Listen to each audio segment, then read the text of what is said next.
Forget gurus. Forget anyone claiming to be an online business expert without going through the challenges of entrepreneurship themselves. The Real Money, Real Business podcast is here to prove the best insights in online business comes from your fellow online business builders. We dig into stories of entrepreneurs selling their business on the Empire Flippers marketplace so that you can learn how they made their business profitable, how they overcame obstacles, and what lessons they learned in their online journey. If you want to take your business and your knowledge to the next level, you've come to the right podcast. Let's get started.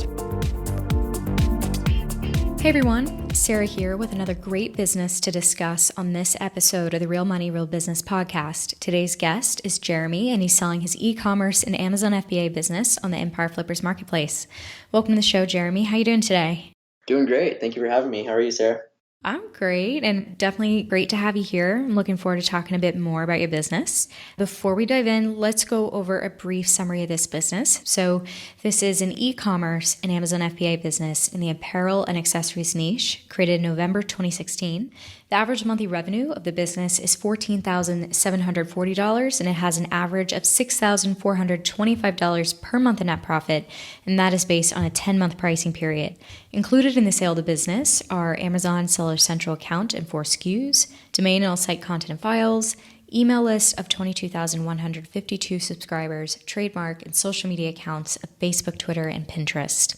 For everyone listening, you can visit empireflippers.com/marketplace and search for listing number 47397 to learn more about the business or to unlock the listing to start your due diligence if you're interested in purchasing.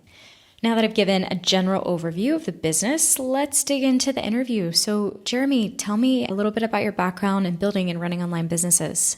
Yeah, so this is my third e-commerce business now. I went to school at BYU and studied entrepreneurship. And so it's been really fun growing and starting businesses. And this has been a really fun one that I actually did with my wife. The product is in mothers, industry. And so we had our kid and started this company, which has been a really good, fun pain point that we've been able to address and solve with this product. And so, yeah, it's been a lot of fun. Yeah, it's interesting how you just said that you're solving a pain point. I'm wondering, how did you arrive to this point where you realized you wanted to solve this pain point for your audience and to create this business around it? So we had our first kid, and the particular products that we had used definitely didn't live up to our expectations. They caused a lot of frustration for us, and we just wanted a better solution. And so we couldn't find one. We set out to make one. And like I said, this is my third business now, that e-commerce business that I had started. And so definitely had some knowledge in how to develop, design, and manufacture a product by this point. And so we got started, and it was kind of off to the races from there. Wow, very cool. So cool that you saw the problem and were able to fix it yourself. That's awesome. So I know that this business is divided between e-commerce and Amazon FBA. Can you walk me through how this business is primarily making money between these two monetizations? So primarily through e-commerce, through our website. We have done Amazon as well, but it's definitely been better on our website. We've really created a strong brand around it and have a loyal following. And it is a bit higher price point than the typical product competition. And so I think that's why it's been doing a lot better on our website than on Amazon. I know Amazon buyers are a lot more price sensitive. And so, yeah, it is primarily through our website, been selling through there and just using social media and influencers to market and grow the brand. Awesome. So this is your third e-commerce business, you were saying. And so I'm wondering, from your perspective, having been in this monetization for a while, why do you think this is a great business model for those interested in online business? Yeah, excellent question. E-commerce is really, it's an absolutely a great business model, especially in our time and age. So many people are wanting to purchase online, and it's so convenient and easy for them. And you're able to, through marketing, find your customers where they are. So we do a lot through Instagram and influencers, and they're able to come across, our product and have attention, awareness around the product, and then able to just click through and purchase it right on our website. And so for the company owner, it's really hands off. if that's, something that's attractive, that you can really run the business from anywhere. And as long as you have your computer and access to the internet, you can handle all the logistics of the business from manufacturing to supply chain to marketing. Everything can be handled just through the internet. And so if that's something that, you're attracted to or wanting, then definitely a great business model for that. And I think there's so many other reasons why e-commerce businesses are great right now. But yeah, I think that's the main attraction. That's a great answer. And you've got an interesting perspective, that you're using influencers and you've got this really strong brand that you've created. While we were talking about the subject, I want to make sure that we're addressing what you're doing in terms of marketing. So can you paint me a picture of your marketing efforts? Yes, so marketing, we are doing primarily Facebook advertising on Facebook and Instagram. Also growing our Instagram account organically and getting customers organically, as well as influencer marketing. And so those have been really the main drivers of traffic and sales for us. Brilliant. I'm curious, do you have any insight on, what makes good influencer marketing? Yeah, absolutely. So what we've been doing with influencer marketing, what we've figured out, and I'll share some kind of insider information here. I don't know if this is true across the board for all companies, but 100% it is for us with in how to utilize influencers. And so we start to get sales and start to drive traffic and revenue after influencers post repeatedly. So it's not that first, second post that really we get a lot of sales up through, but it's after they repeatedly post. And that's true whether we're dealing with a micro influencer, with thousands of followers, or a macro influencer with millions of followers. It doesn't matter really. The revenue driver comes after they do repeat posts. And so what we've been doing to capitalize on that is we are now locking in our influencers into a 1-year contract where they can only post about our product, not any of our competition's product. And for 1 year, they're only allowed to post about our product.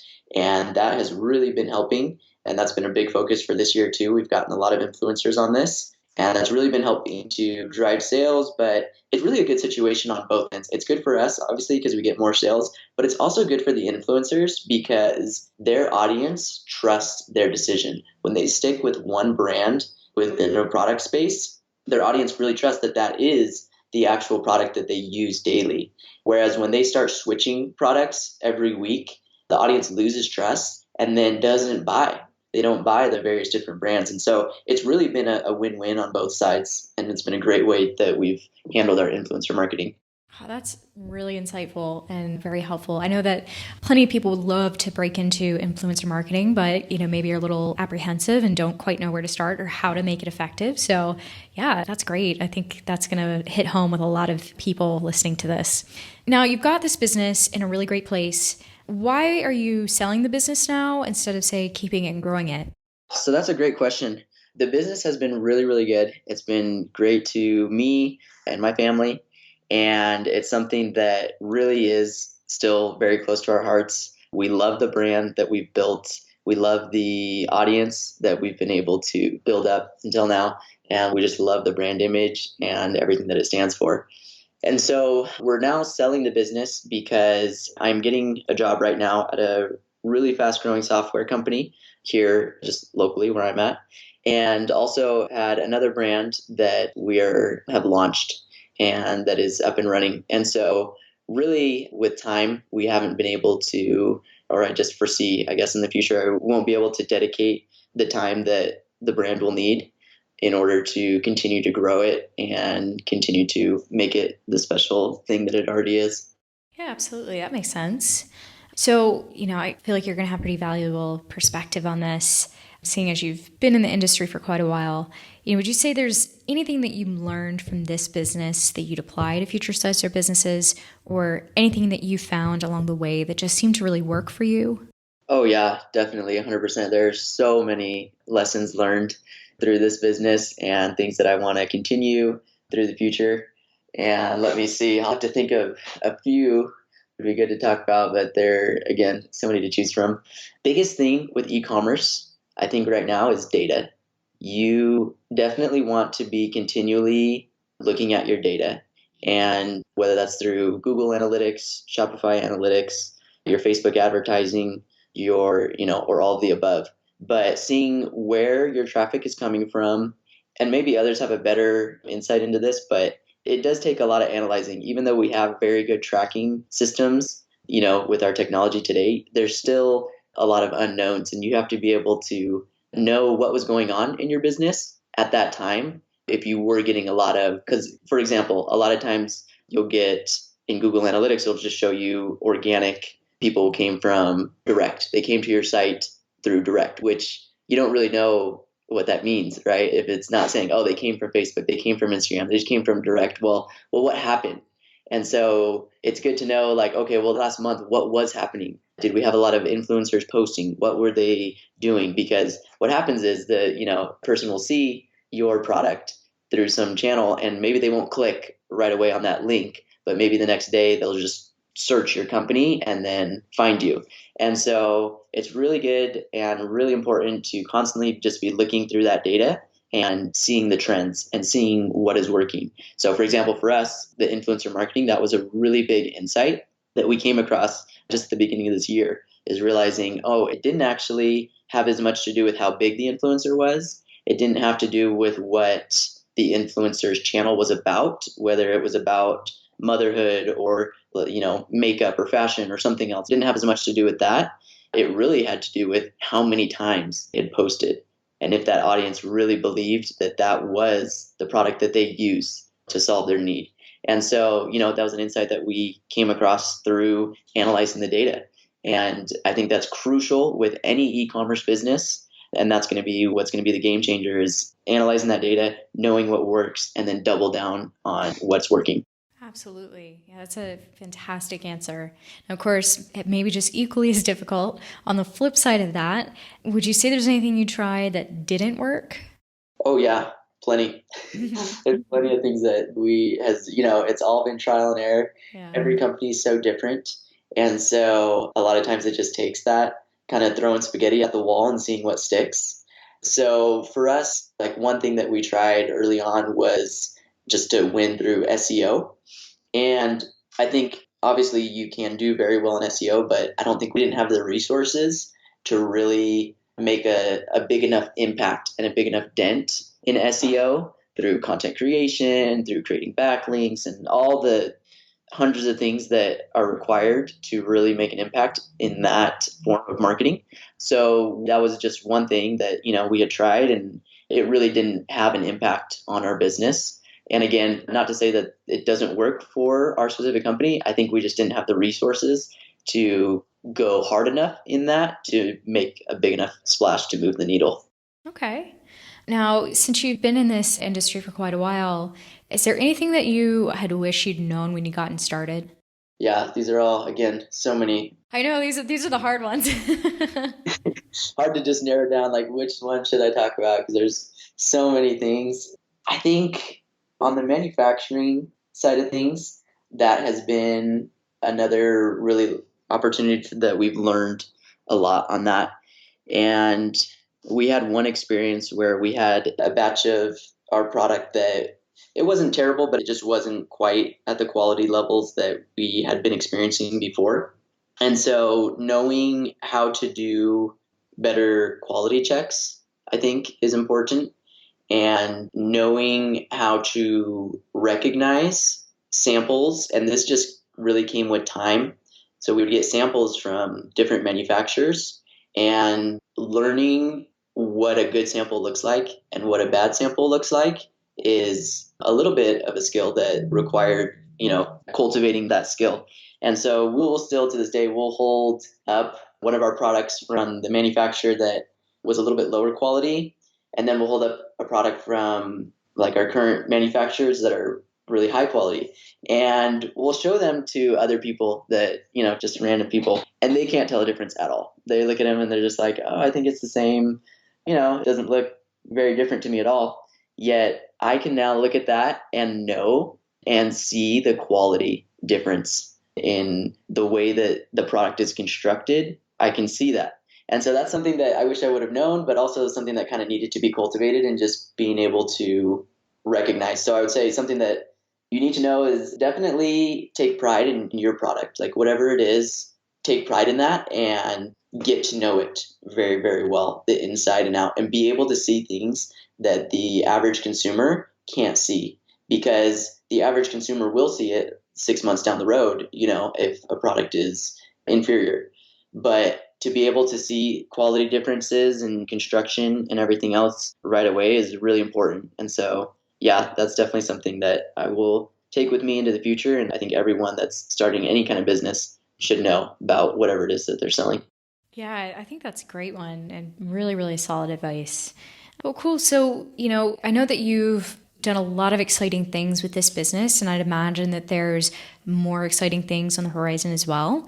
Would you say that in terms of growth, there's plenty of opportunities on the horizon? And if so, like what do they look like, and what should a buyer maybe be hoping to do with this business once they take it over?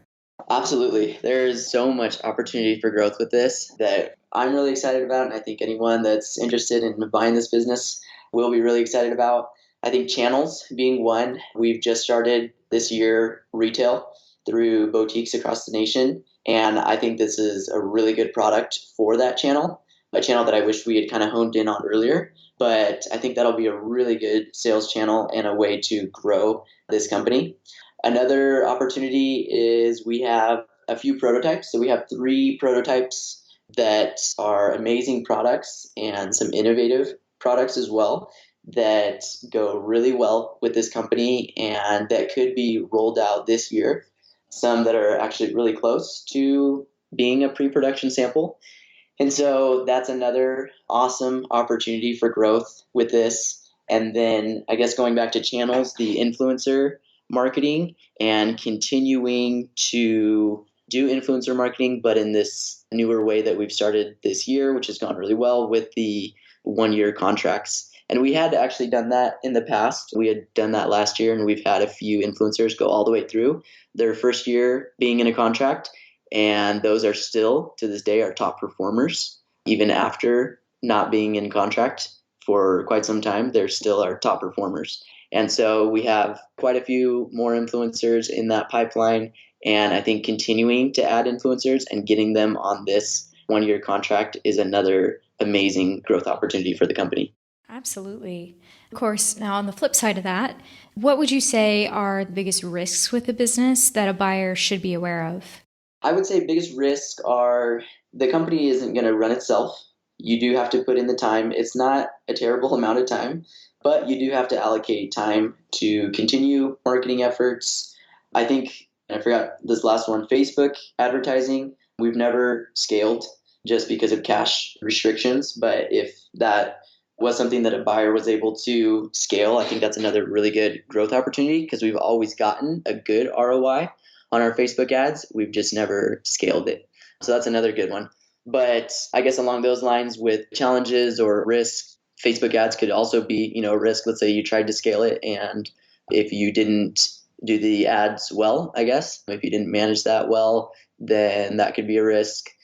Any company is going to have risks. There's always, we're manufacturing overseas. We are in Vietnam, so that is a plus. As far as tariffs, rising tariffs in China and around the world would be another risk. So if, any tariffs hit Vietnam that affect the product, that would be a risk. Yeah, I think those would be the big ones.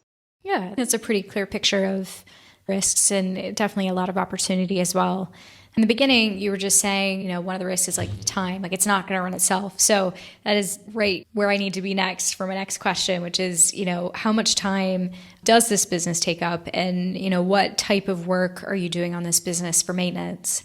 So the first one would be customer service. And we have a part-time employee that runs customer service. And she works anytime from 5 to 9 hours a week on that. And she's also willing to continue. She's told us that she very possibly would be willing to continue doing customer service for the new owner. So you have that, always needs to get done. And then outside of customer service, you have marketing. So, of course, maintaining the business in terms of marketing, continuing to reach out to new influencers, keeping the Instagram feed up to date with new posts and new content. Really, to maintain what we've been doing would require about 10 hours a week if you're excluding customer service. And so 10 hours a week to just maintain the Instagram account and reaching out to new influencers and, continue with the sales that we've had. And then along with that as well would be the Facebook ads. And so that can be wrapped up in 10 hours a week. And then of course, if you want to continue to grow it, put in more time, that's awesome as well. And just whatever it takes there as far as finding new retail accounts or anything like that. But yeah, that's about what it takes right now to maintain what we've built. Okay. Would you say there's any skills or requirements for someone not familiar with this niche or business model? Definitely. So I would definitely recommend either being or having someone that's good at Facebook ads. Again, I think that's another great growth potential there is scaling the Facebook ads. Knowing Instagram, that's been our real channel that has helped to bring in traffic. So Instagram, as far as content creation, having good photos, good videos that you can continually post. Influencer marketing is the biggest, driver of our traffic and revenue. So knowing good influencer marketing techniques. And then if you have connections in retail, that would be a great addition and a great opportunity for growth there. I am very passionate about this brand and want to see it continue to grow. So I am more than willing to help anyone that's buying the company to get caught up to speed in any one of those areas, at least to the best of my knowledge and what we've been doing. And then they can take it from there and improve upon it from there. But I am definitely more than willing and able to coach anyone that needs to get caught up to speed in how to do any one of those skills that I had just mentioned. Perfect. Well, do you have like a time frame in mind for how much support you're offering? Is it like 30 days, 60 days, something like that? Yeah, so I think this was one of those questions to list it. And I think I had put 5 hours a week for the first 30 days and then 5 hours a month, I think, for the first year, I believe. Yeah, I'm reading it here. 5 hours per week in any form of remote communication for the first month. And then for the following 5 months, you can dedicate 5 hours per month. There we go. That's what it was. Thank you. Yeah, I knew it was one of those. It was one of the special ones. So I wanted to make sure that it was set. Well, great. So, it sounds like you're really offering a lot of help. I understand that you want to see this continue to grow and be successful. A few wrap-up questions then. Would you commit to a non-compete? Yes. Perfect. And are you open to something like an earnout? So earnout, I would be open to a mandatory earnout, I guess, over a period of time. I wouldn't be open to a performance-based earnout just because I know what the business has done in the past and I know what it can do in the future and even better. But I don't know if you're going to do it, right? I don't know if you're going to do what's necessary. Again, it's not a crazy amount, but just want to make sure that work gets done. So, earnout possibly. I would much rather prefer just full payout up front. And I know the business is absolutely worth what we're listening for and really even more with how much potential it has and what it's done in the past. But, I would be not completely close to some kind of earnout, but it would have to be a big percentage deposit up front for sure.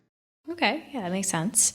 A few personal questions then. Is there anyone who inspired you while building this business that our listeners might like as well? So that might be podcasts, YouTubers, communities, etc. Anything that you found useful? Absolutely. One I've discovered recently, which I'm sure your listeners probably discovered years ago, but how I built this podcast, amazing, so incredible, so inspiring. And I would say that one for motivation, right? Not so much for technical or learning anything on the technical side of things, but definitely motivation to see how other founders and owners have built their empires and their companies. I've also recently subscribed to Masterclass, which has been really good. And Sarah Blakely from Spanx, her masterclass and podcast on how I built this are both amazing and incredible to see the amount of work and hustle that woman has. And so those are two really big ones. And then I always say Audible changed my life. I do not like reading books. And so I, stay away from that. But listening to books is incredible and has changed my life. And I discovered that probably 3 or 4 years ago. And I've listened to hundreds of books now that are just absolute game changers in terms of business. And I will say, and I will give a shout out if anyone is, well, I think they actually have online classes now, so you can take it from anywhere. Startup Ignition is an amazing crash course boot camp into entrepreneurship.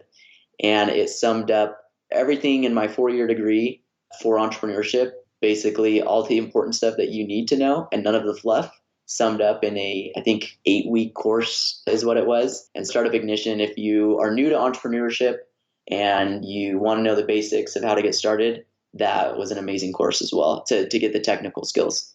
Oh, that's awesome. Really, really good, actionable resources for everybody. So that's great. On the same note then, would you have any software or tools that really helped you while running this business that our listeners might like as well? Definitely. I am a huge fan of software and tools, sometimes a little too much, and my team laughs when I add a new tool to the pipeline. But big ones for us have been HubSpot. And HubSpot is extremely expensive, so I wouldn't recommend it unless you can get the startup discount, which is 90% off for the first year and then 50% off for the second year. So HubSpot's been really good. That's been our CRM. The CRM portion of HubSpot is completely free forever, and that's what we use to manage our relationships with influencers. And so that portion of it is completely free. Definitely recommend it as a phenomenal CRM. Then it has marketing and sales features that can also help out. And if you get the discount for those, I recommend that. If you don't, we were on, let's see, our email marketing was through MailChimp before, which I would normally recommend, but they no longer sync with Shopify. So I wouldn't recommend them anymore for that reason. And I would definitely recommend Klaviyo is another good one that I've used. And Drip is one that I've heard of that is supposed to be very good.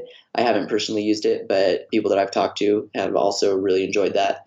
So Klaviyo and Drip is great email marketing tools.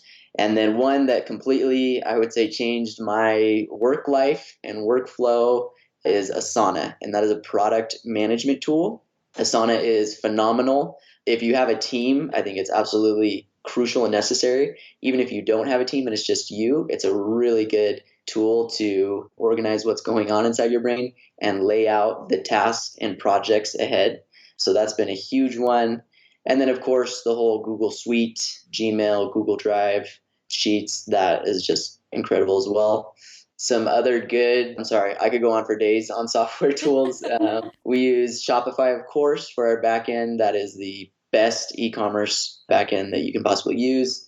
ShipStation is really what our 3PL uses for their logistics, and I have gone into ShipStation a lot to communicate with them, and that's a great tool for inventory management and shipping out orders.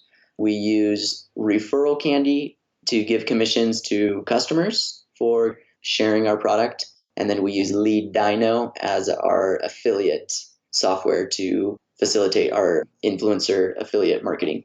And there's so many more. I mean, we use Xero for accounting. We use Gusto for payroll. There's so many, and I won't keep rambling on, but I love software. I love tools because they really make it possible, right? I think it was so much harder 10, 20 years ago to start a business and cost so much more. And now, over half the tools I mentioned are free, and it's incredible. And there's no better time to be an entrepreneur, I think, than right now. Well, that's great. No, and so many great tools. Like, I'm sure people are going to be listening to this with pen in hand. So you're giving them a lot of good stuff. So what would you say drove you and motivated you while having this business? I've always had a passion for entrepreneurship. I still have a very strong passion for entrepreneurship. It is 100% what I love doing. I love consumer-facing brands, business to customer. And I love brands that stand for something, that have a purpose, and that really spark an emotional connection in their product and with their branding and marketing.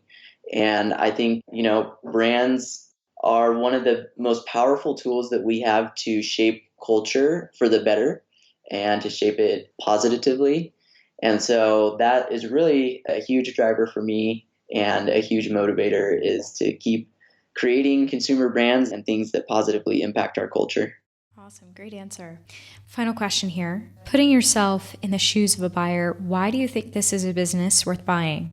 So I think it's a phenomenal business for the right buyer, for somebody that has a passion in consumer brands, for somebody that enjoys marketing through social media and through influencers, and somebody that wants a unique, innovative product that will continue to grow, that has proven itself, and that will continue to grow.